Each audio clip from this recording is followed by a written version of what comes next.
Hey, salut à tous, j'espère que vous allez bien. Moi, ça va super. On se retrouve aujourd'hui pour la dernière partie de la présentation de ma collection de comics. Et après Marvel, après les indés, place à DC. Alors, comme la dernière fois, cette vidéo risque d'être un peu courte, tout simplement parce que j'ai relativement peu de comics DC. À vrai dire, je dois même en avoir moins que des indés. Donc, qu'est-ce qu'on va retrouver dans ma bibliothèque? Eh bien, le premier tome de Batman Beyond, que je n'ai pas encore lu, tout simplement parce que je me suis acheté le coffret Blu-ray de la série animée. Et d'après ce que j'ai compris, le comics se passe après la série animée. Et comme j'ai pas encore eu le temps de la regarder, j'ai tout simplement pas eu envie de me spoiler. Donc c'est pour ça que c'est un peu en stand-by. Ensuite, on va retrouver le tome 1 de la série Superman Batman, scénarisé par Jeff Lobb et illustré par Ed McGuinness et Michael Turner. Alors j'ai vraiment beaucoup aimé ce premier tome.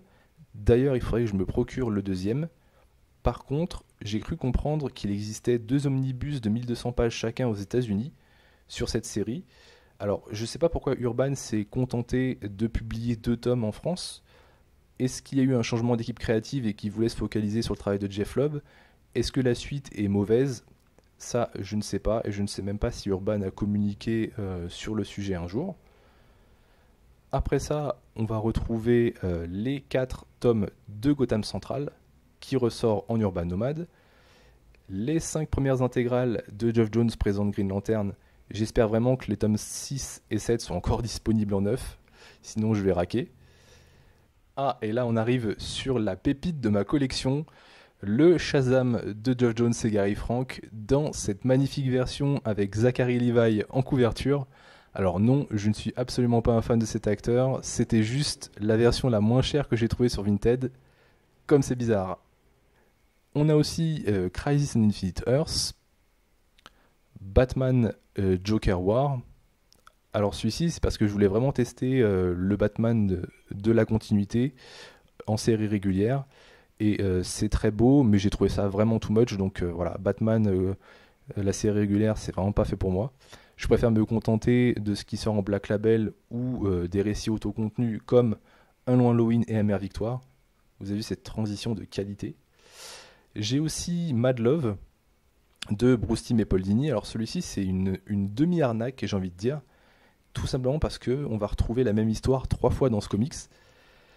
Une fois en version standard, une fois une version non colorisée.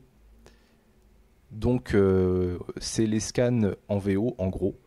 Et une version annotée par Bruce Timm avec des indications pour son coloriste. Donc tout ça pour avoir un volume qui fait environ 160 pages. Là, on a le très très dispensable Heroes in Crisis. J'ai aussi Superman Red Son, Superman Up in the Sky de Tom King et Doomsday Clock.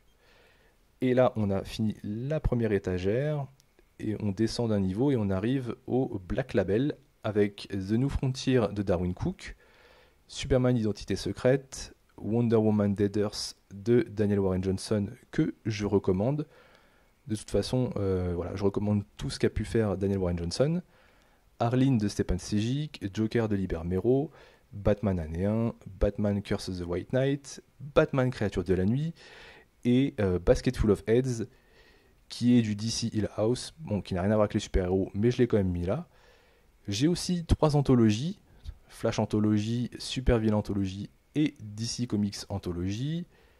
Les 5 volumes de DCeased, donc les 3 de la série principale et les 2 spin-offs. J'ai toujours le tome 2 de Tom Strong qui attend patiemment que j'achète le tome 1 pour pouvoir le lire. J'ai Batman Aventure tome 1 qui est vraiment un comics que je recommande aux personnes qui sont nostalgiques de la série animée des années 90 ou tout simplement aux personnes qui veulent faire découvrir Batman à leurs enfants.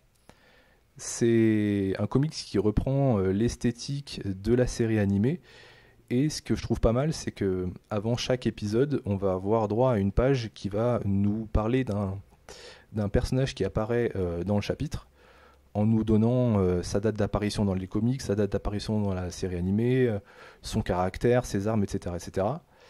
J'ai aussi Batman Silence dans l'édition Eagle Moss en 2 parties. J'ai un Batman bimestriel qui traîne.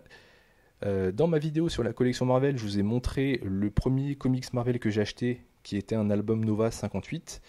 Eh bien, le premier comics que j'ai acheté, c'est ce Lobo vs The Mask, donc à la fin des années 90. Bon, après, voilà, j'ai fait une pause assez longue en termes de comics.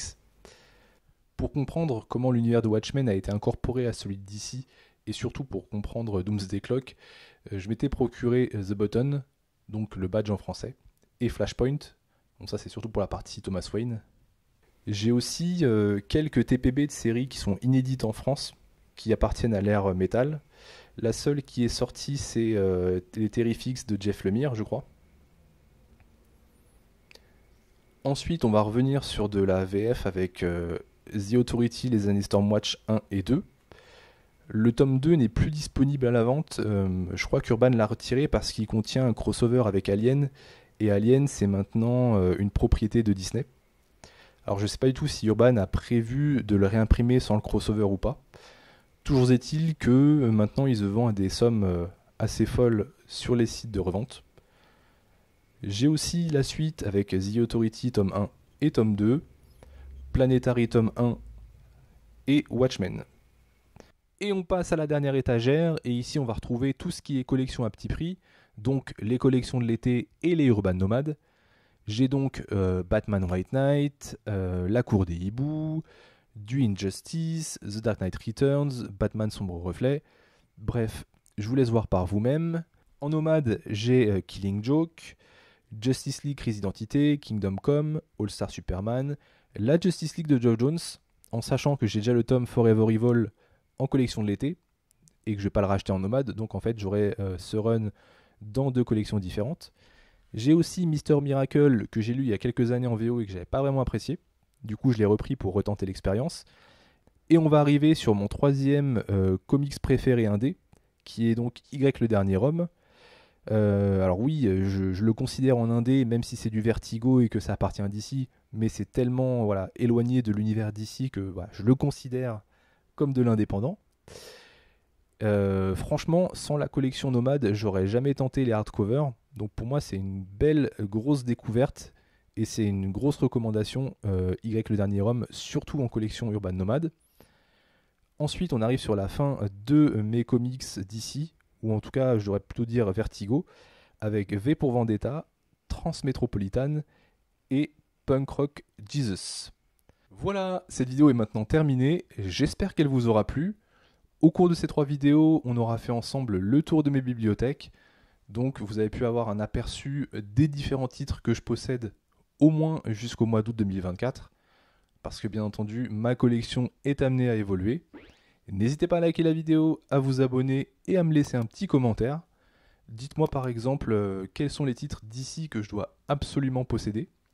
Alors par titre d'ici, j'entends des séries en 2 ou 3 volumes grand max.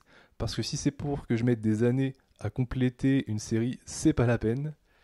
Sur ce, portez-vous bien et on se retrouve très prochainement pour une nouvelle vidéo.